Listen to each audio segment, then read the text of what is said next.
Behind every evil laugh is a scream no one heard. Cartoon villains aren't monsters, they're hurt souls, abandoned, silenced, betrayed. Take Syndrome for example. He was just a kid with no powers, but Mr. Incredible crushed his dream and turned him into a villain who wanted to destroy every hero. Tune in, because one of them got his wings cut off in the dead of night, and now she's out for revenge. Buddy wanted to be a hero, a real one. The kid had no powers, just brain power and a wild dream. He looked up to Mr. Incredible like he was a god. Wanted to help, be a sidekick. What did he get? Slammed, rejected, shut down by the guy he admired most. That kind of rejection, it cuts deep, especially when you're a kid. And from there, Buddy goes full tech genius mode, but now he's angry, like real angry. The world loves heroes with powers, not nerds with gadgets. So what does he do? He builds insane machines, wipes out supers, and plans to sell his tech to everyone. His big idea? If everyone's super, nobody is. Sounds bitter, right? Because he is bitter. He was told he didn't belong, so he decided to burn the whole thing down. But behind the evil laugh, that's just a kid still hurt. A kid who never got over hearing, "You're not good enough." You killed off real heroes so that you could pretend to be one? Oh, I'm real. Real enough to defeat you! And I did it without your precious gifts, your oh-so-special powers. I'll give them heroics. I'll give them the most spectacular heroics anyone's ever seen! Now Hades, he didn't ask to be the Lord of the Dead. That gig got dumped on him. Meanwhile, his shiny brother Zeus is living it up on Mount Olympus, tossing thunderbolts and getting cheered on by everyone. Hades, stuck underground with ghosts. You think that feels fair? Nah. Hades talks fast, jokes hard, but that dude is mad. All that sass, that's cover for being stuck in a job he hates. And when you're always the one holding the short straw while your golden brother gets credit for everything, yeah, that builds up. He tried to flip the system, sure, took a big swing to grab some power back. Can you blame him for wanting out? For wanting more? Guys, Olympus would be that way. Lotso smells like strawberries, but don't let that fool you. Under the fuzz, rage, hurt. This bear got replaced, left behind, walked all the way home, only to find out some other bear was snuggled into his spot. That broke him. Simple as that.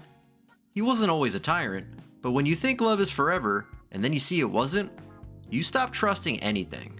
He ruled Sunnyside like a prison because to him, it was a prison. Toys get tossed out, forgotten. He figured if the world was going to be cold, he'd be colder. Even when the others gave him a second chance, he spat on it. That pain changed him, and he wanted everyone else to feel it too. She replaced us. Come on. No, she only replaced you. She replaced all of us, didn't she? She don't love you no more. Now come on! This guy was trained to believe he was the one, raised from a cub by Master Shifu, told he was special, told he was destined. Then when the moment came, denied, shut out, crushed. But worse than the rejection, his master stood silent, didn't fight for him, didn't believe in him when it counted. That silence hit harder than any punch. All Tai Lung ever wanted was to be great, to matter. But when everything you are is built on someone else's promises and they walk away, that rage has nowhere else to go. I have always been proud of you. From the first moment, I've been proud of you. He's got the evil title, sure, but come on. Half his inventions barely work, and his backstory? It's a non-stop parade of bad luck. Born into a family that straight up ignored him, forced to be a lawn gnome. Only friend? A balloon. That flew away. Even when he tried, nothing worked. His brother got all the praise, all the love. Doof just wanted someone to say he mattered. His goofy evil schemes, they're just cries for attention. He builds weird machines, then tells his nemesis everything. Perry the Platypus doesn't even fight him half the time. He just listens. And honestly, that's all Doof ever wanted. Behind the laser beams and explosions, just a lonely guy trying to matter for once. My father bought one for me when I was just a little evil, but, he wouldn't let me play with it. Father, may I play with my trains now? 9! Maleficent didn't show up mad at a baby. She got burned bad. And no, not just by not getting a party invite. Try getting betrayed by the one guy you trusted most. Maleficent was this winged protector of a magical land, powerful, respected, the real deal. Then comes this kid Stefan. Plays nice, falls in love with her, acts like he's all heart. Years pass, he wants power, the throne, the whole king package. So what does he do? He chops her wings off in her sleep. Yeah, not petty. That's a full-on crime. From there, she flips. Can you blame her? That curse on the baby wasn't some mean girl tantrum. It was heartbreak, fury, betrayal, all rolled up into one spell. And then, wild twist, she actually starts caring for that same cursed child. Like really caring.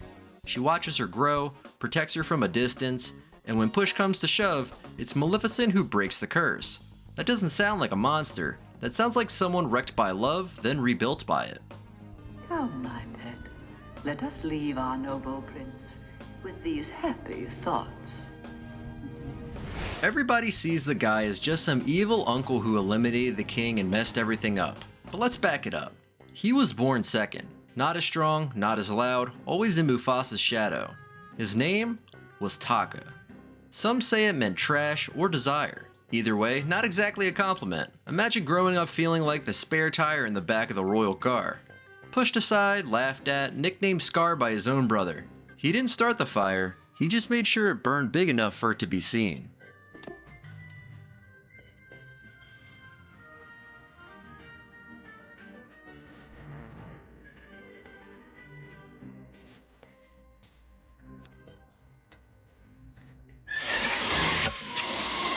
He's not your average Gotham nutjob. Dude was a scientist trying to save his wife. Nora was dying and he froze her to buy time.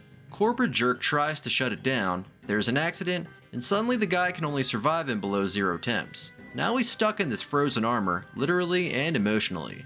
He didn't rob banks for fun, he needed cash for his research. He was cold, but his heart was screaming under all that ice.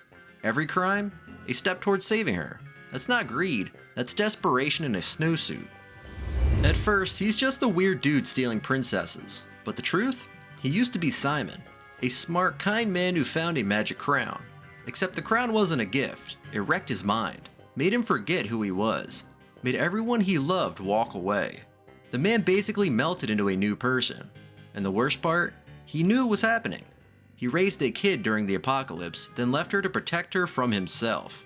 It wasn't evil, it was heartbreak in slow motion. Or maybe I'm just normal again. Hey, stop looking at yourself. You're ugly, bro. Get lost. The guy runs a failing business across from Mr. Monopoly Claus, and yeah, he's bitter. But once upon a time, Plankton and crabs were best buds. They even made the Krabby Patty together. Then boom, fights break out, Krabs takes the recipe and runs. Plankton gets nothing, just dust and broken dreams. He's not trying to get rich, he's trying to win back the respect he lost. Karen's his only friend, and he made her. Literally.